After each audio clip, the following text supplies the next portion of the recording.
तो भाई लोग, welcome to another episode of News Tick, जहां पर हम रेसलिंग से रिलेटेड बहुत सारे न्यूज और रूमर्स के ऊपर बात करते हैं हर शुक्रवार रात को 9 बजे। तो चलो और ज्यादा देरी ना करते हुए शुरू करते हैं आज की इस एपिसोड को। तो भाई लोग, पहले तो आते हैं WWE रॉ के ऊपर। तो हाँ, सुनने में ये आ रहा है कि वार्नर ब्रोस, मतलब वही जो जैक स्नाइडर के डीसी के विजन को खत्म कर दिया था, वो ही WWE रॉ के टीवी राइट्स को खरीदने के लिए बहुत ही ज्यादा एक्साइटेड है। तो हाँ, अगर ये होता है तो AEW के लिए बहुत ही ज्यादा बुरा न्यूज होने वाला है, क्योंकि AEW डायनामाइट WB के बैनर के अंदर TNT पर आता है। और अगर वार्नर ब्रोस रॉ के राइट्स को खरीद लेते हैं तो फिर AEW को टाटा बाय बाय कर दो। फिर आते हैं जे उसो के ट्रेडमार्क वर्ड ईट के ऊपर। तो हाँ, रिसेंटली WWE वालों ने इस ईट वर्ड को ट्रेडमार्क करने का डिसीजन लिया था, पर उस टाइम पर WWE को ये पता चला कि ये वर्ड पहले से ही एक रेसलर हम्फ्ली, भाई साहब प्रोनाउंसिएशन अगर इधर उधर हो जाता है तो थोड़ा सा माफ जोक कर देना। तो हाँ, इस रेसलर के पास इस ईट वर्ड का ट्रेडमार्क है। तो हाँ, अब से हम लोगों को WWE में ईट चैन नहीं मिलने वाला है। फिर उड़ते उड़ते ये भी खबर आया है कि WWE में हमें सेथ रॉलिंस और बेकी लिंच के साथ CM पंक और AJ ली का एक मिक्स्ड टैग टीम मैच मिलने वाला है। और AJ ली के रिटर्न्स के साथ साथ और एक AJ का भी रिटर्न होने वाला है, और वो है हमारे द फिनोमिनल AJ स्टाइल्स। तो हाँ, रूमर्स ये भी आ रहा है कि कल के tribute to the truth SmackDown के एपिसोड पर हम लोगों को AJ स्टाइल्स का रिटर्न मिलने वाला है। और इसी के साथ ही और एक रिटर्न का भी रूमर आ रहा है, और वो है सेमस का रिटर्न।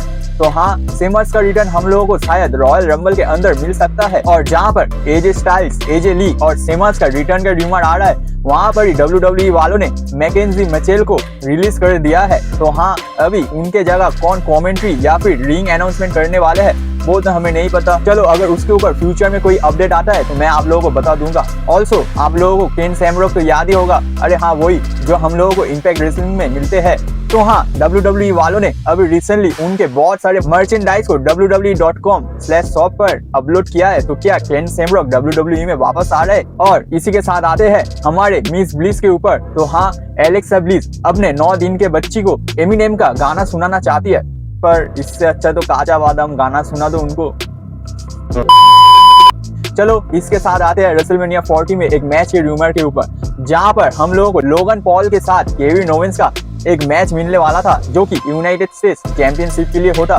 पर अभी ये प्लान शायद कैंसिल होने वाला है, क्योंकि रिसेंटली केविन ओवेंस अपने आप को फिर से इंजर्ड कर लिया स्मैकडाउन के एपिसोड के दौरान, और इसके चलते उनको थोड़ा सा साइड लाइन भी रहना पड़ेगा। और केविन ओवेंस की इंजरी के चलते रूमर्स ये भी आ रहा है कि नंबर 1 यूनाइटेड स्टेट्स चैंपियनशिप के कंटेंडरशिप के लिए केविन ओवेंस को LA नाइट रिप्लेस करने वाले हैं। और इसी के साथ साथ आते हैं WWE में और एक इंजरी के ऊपर, और उस इंजरी का अनाउंसमेंट बहुत ही दुखद रहा, जहां पर वेस्ली NXT के अंदर अपने इस इंजरी के बारे में बताते हुए बताया है कि उनके बैक में बहुत ज्यादा पेन हो रहा है, जिसके चलते वो अपने लेग्स को भी फील नहीं कर पा रहे हैं, और उनको इसके लिए मेडिकल अटेंशन बहुत ज्यादा जरूरी है और सर्जरी भी कराना पड़ेगा। तो हाँ, केविन ओवेंस और वेस्ली के लिए विश जरूर करना। और इसी के साथ December 5 के NXT एपिसोड पर हम लोगों को एक QR कोड दिखा था, जिसको स्कैन करने पर तुम लोग WWE के ऑफिशियल पेज पर जाओगे, जहाँ पर NXT डेडलाइन का ऑफिशियल टिकट बुक कर सकते हो। और वहाँ पर एक लड़की, जो कि मुझे लगता है कोड़ा जेड है, वो कह रहा है कि see you at the deadline।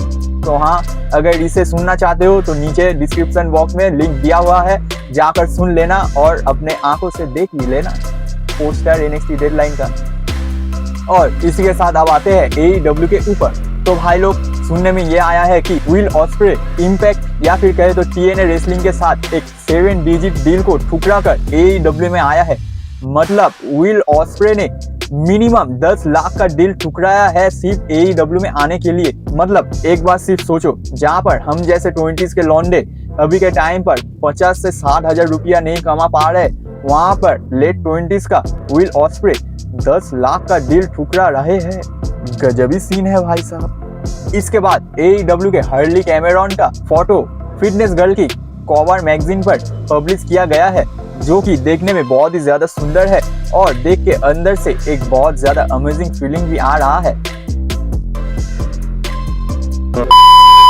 इसी के साथ ये भी रूमर आ रहा है कि AEW walls and pay per view के अंदर हम लोगों को द डेविल और उनके हिंट्समैन का पता चलने वाला है। और द डेविल कौन है इसके ऊपर मैं बहुत ही जल्दी एक वीडियो लाने वाला हूँ। तो हाँ, अगर उस वीडियो को मिस नहीं करना चाहते हो तो अभी सब्सक्राइब बटन दबा दो। फिर आते हैं AEW में हार्डी बॉयज के गुस्से के ऊपर। तो हाँ, हार्डी बॉयज मतलब जेफ हार्डी और मैट हार्डी ने कहा है कि वो अपने AEW बुकिंग्स को लेकर बहुत ही ज्यादा अनहैप्पी है और वो लोग अभी सोच रहे हैं कि AEW को छोड़कर फिर से WWE में चले जाए। और इसी के साथ साथ ये भी खबर आया है कि अंद्रादे एल इडोलो भी AEW को छोड़कर दूसरे प्रमोशन या फिर WWE में वापस जाना चाहते हैं। तो हाँ, ट्रिपल एच भैया आके पूरा गेम ही चेंज कर दिया है और इसीलिए ही शायद ट्रिपल एच को द गेम कहा जाता है। फिर सुनने में ये भी आया है कि डैनियल गार्सिया का AEW कॉन्ट्रैक्ट बहुत ही जल्द खत्म होने वाला है और वो अपने कॉन्ट्रैक्ट को रिन्यू नहीं करना चाहते हैं, बल्कि उसके बदले अपने लेगेसी को सॉलिडिफाई करने के लिए वो दूसरे प्रमोशंस में काम करना चाहते हैं। तो हाँ, क्या हम लोग डैनियल गार्सिया को NXT पर देख सकते हैं? तो हाँ, मुझे तो लगता है इसका चांस बहुत ही ज्यादा हाई है अगर वो AEW के साथ कॉन्ट्रैक्ट साइन नहीं करते हैं, क्योंकि सही मायने में वो अभी के टाइम पर एक बहुत ही ज्यादा अच्छे स्पोर्ट्स एंटरटेनर है और बहुत ही खूबसूरत रेसलर भी है। इसके बाद चलो आते हैं डैनियल ब्रायन AKA ब्रायन डैनियल्सन के ऊपर। तो हाँ, उन्होंने कहा है कि वो बहुत ही जल्दी फुल टाइम रेसलिंग से रिटायर होने वाले हैं, पर वहाँ पर ही उनके करियर का फुल स्टॉप नहीं लगने वाला है, बल्कि हम लोग इसके बाद उनको as a part timer wrestling करते हुए देखेंगे। पर हाँ, एज अ फुल टाइमर वो रेसलिंग से रिटायर होने वाले हैं। इसके साथ साथ स्टिंग ने भी ये कहा है कि AEW ओरिजिनली उनको AEW ऑल इन के अंदर रिटायर करने के लिए मना रहे थे, पर वो नहीं माने क्योंकि उनको पता था उतने टाइम तक उनके बॉडी उनका साथ नहीं देने वाला है। तो हाँ, स्टिंग ने इसीलिए AEW रेवोल्यूशन के अंदर ही अपने करियर को एंड करने का डिसीजन लिया है। तो हाँ, AEW रेवोल्यूशन में स्टिंग का ओपोनेंट कौन होने वाला है वो मुझे कमेंट सेक्शन में जरूर बताना। फिर अगर हम लोग TNA रेसलिंग के ऊपर आए तो ये पता चला है कि काजुके ओकाडा बहुत ही जल्द मतलब जनवरी 14, 2024 में TNA का स्नेक आइज पेपर व्यू के अंदर आने वाले हैं। चलो इसके बाद आते हैं रेसलिंग के दुनिया के कुछ और प्रमोशंस के ऊपर। तो हाँ, farmer WWE and ECW star Justin credible बहुत साल बाद GCW के अंदर रिटर्न किया है और रेसलिंग भी किया है और इसी के साथ साथ उन्होंने थोड़ा सा वजन भी बढ़ा लिया है।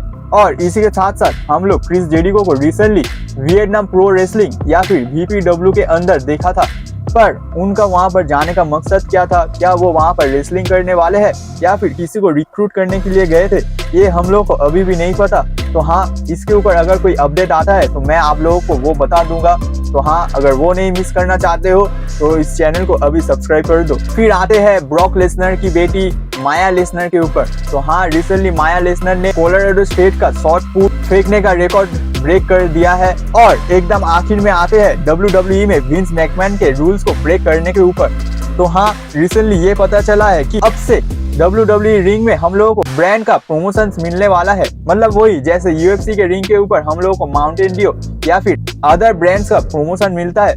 पर ये रूल विंस मैकमैन के टाइम पर नहीं था, क्योंकि वो रिंग को बहुत ही ज्यादा सीक्रेट मानते थे और उसके ऊपर किसी भी ब्रांड का प्रमोशन या फिर और कुछ नहीं देखना चाहते थे। पर क्योंकि अभी के टाइम पर विंस मैकमैन WWE को छोड़कर जा चुके हैं और क्रिएटिव हेड का डिसीजन अभी ट्रिपल एच है। तो हाँ, इन नियर फ्यूचर में भी हम लोगों को WWE रिंग के ऊपर भी UFC की तरह ब्रांड का प्रमोशन मिलने वाला है। तो हाँ, इसके ऊपर तुम लोगों का क्या थॉट है वो मुझे कमेंट सेक्शन में जरूर बताना। और इसी के साथ अगर ये वीडियो अच्छा लगा हो तो इसको एक लाइक जरूर कर देना और अपने दोस्तों के साथ शेयर भी कर देना और जाते जाते सब्सक्राइब बटन के ऊपर एक एटीट्यूड एडजस्टमेंट या फिर ए दे देना।